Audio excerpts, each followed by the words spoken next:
কি বলবো দুঃখের কথা, প্রচণ্ড গরম ঢাকাতে। তার জন্য ছুটে চলে আসলাম গ্রামে।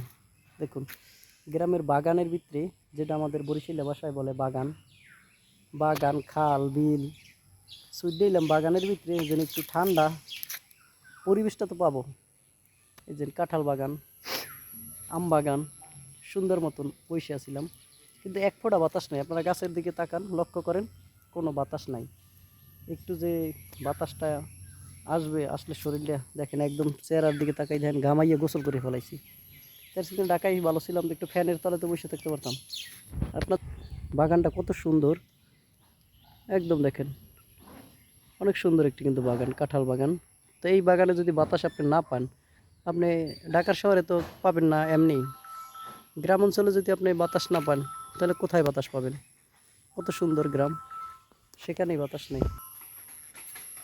তাই তার জন্য ঢাকাতেই যারা আছেন তারা ভালো আছেন। গ্রামে এখন প্রচণ্ড গরম, গরম এখন সহ্য করার মতন না। এখন একটু যাইয়ে পুষ্করিণীতে গোসল করি, সেটাই ভালো হবে। সবাই ভালো থাকবেন, সুস্থ থাকবেন, আল্লাহ হাফেজ।